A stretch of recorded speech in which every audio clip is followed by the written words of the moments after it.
Um, let's see. Another question from Rose: have we seen Wigglebutt, the baby rhino, which I guess some viewers have also named Reggie? We have not seen Reggie or Wigglebutt or the young rhino calf recently, but I think it's still doing fine. Yep. So Reggie is. I think it's fine, but we haven't seen Reggie and his mom in the area recently.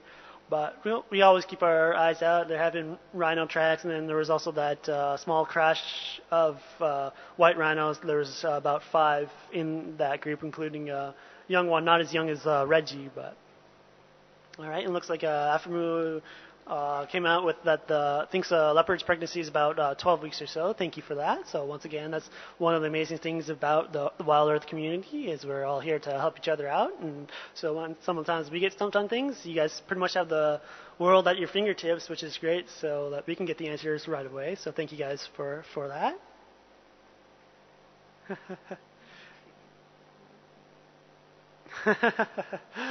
Yeah, Rose was just commenting which her pregnancy was just 12 weeks, which I'm sure probably Emily's probably thinking the same thing right about now, and some of my other friends that are pregnant. But yeah, just be glad that we're not like some of the elephants where theirs is over a year at times, so it's probably good. Yeah.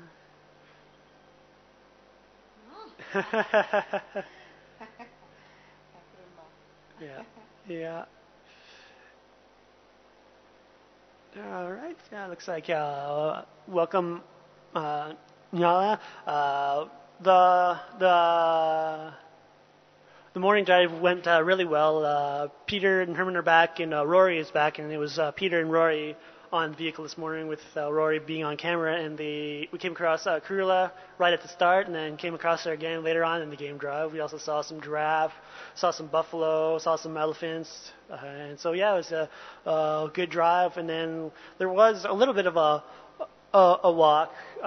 We had some problems with the signals breaking up here and there, and all that. We're still figuring out the limitations of the system and some of the little quirks of it. So hopefully we'll get things running smoothly again, as smooth as possible.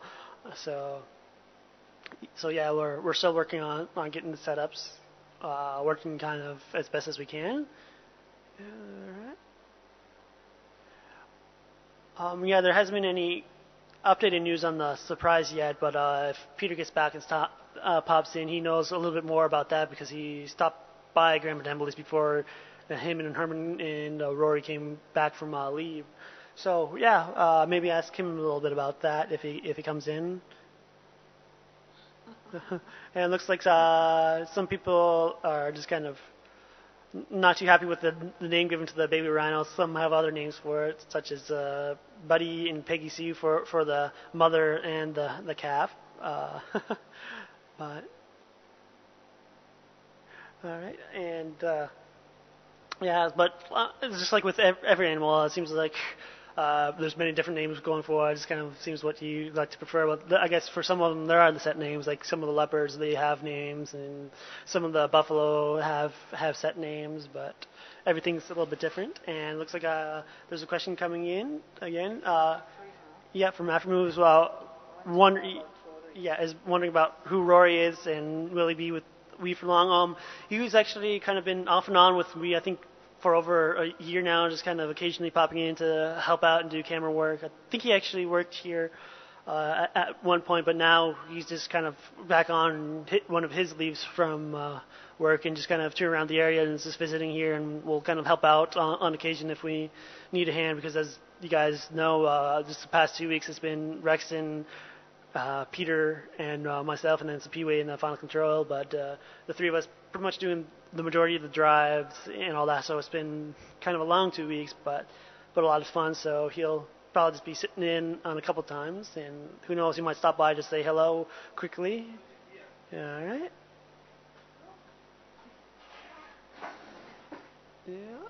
Yeah.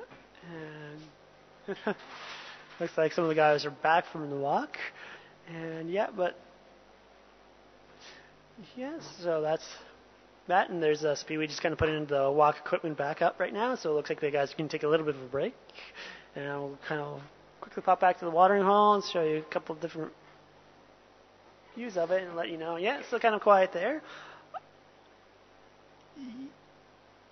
Yeah, it's kind of nice. It's always nice having visitors here, just chatting with new people, and it's kind of good that he can help out, which is nice to give us a little bit of a break here and there. And I'm sure he probably enjoys it. I'm sure he enjoyed this morning, seeing the Karula and the elephants and everything again. So that's pretty nice.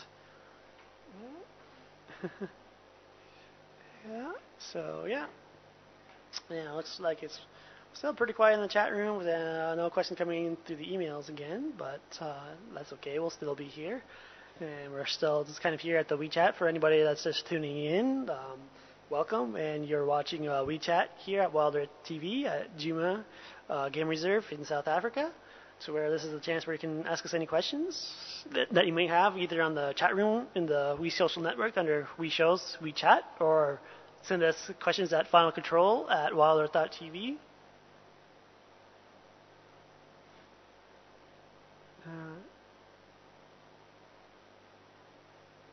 All right, and we have a question coming in.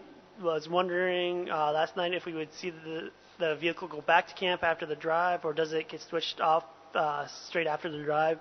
Yeah, typically after we finish the drive, we usually turn everything off and then just head back to camp. So yeah, we just typically turn things straight off unless we get word of a sighting. There was the one morning where on the radio there was the Sandy Patch female, that lioness on a wildebeest kill that Peter and I can't remember who was on camera. I think it might have been Rex, and went out to it, and we cut quickly back to them, so they didn't turn it off right away. But typically we turn it off.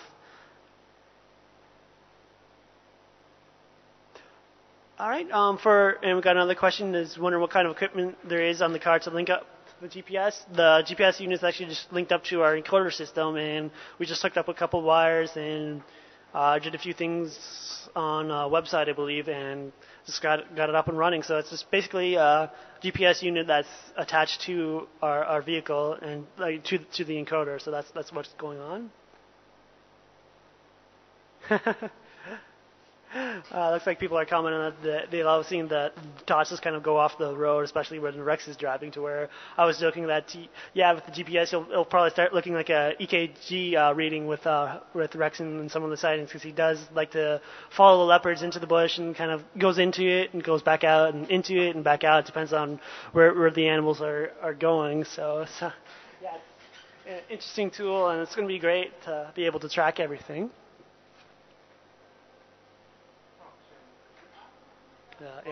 You're not on. I'll cut to us. And here's Peter. Looking a bit flushed, but it's very hot out there. So yeah, we had a couple of range issues this walk because Peter was walking into the bush a lot more than Rexon was. So, but that's actually good. We gave it a real test, and we're gonna work on improving the antenna. That's mostly the main thing. So. We're probably going to try to see if we can put it up a bit higher so that we can actually broadcast over the trees rather than through them. So, but other than that, it's all just a matter of learning on the job. Actually even the company I worked for, they also was very fond of learning on the job because there was no time wasted. So we're going to do that here as well, and I hope you'll agree that when it does break up, it's a lot less annoying than with the old system. That's for sure. You don't get all the hisses and the crackles and pops. It just disappears, which is a huge improvement. So what kind of questions were you getting, Simon?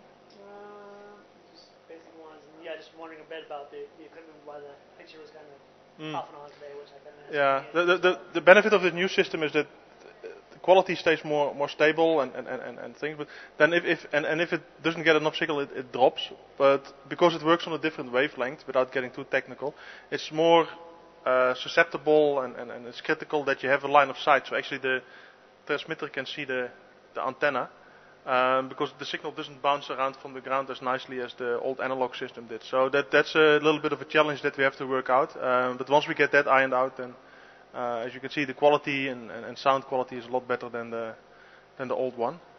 But yeah, that's we still working on improving it.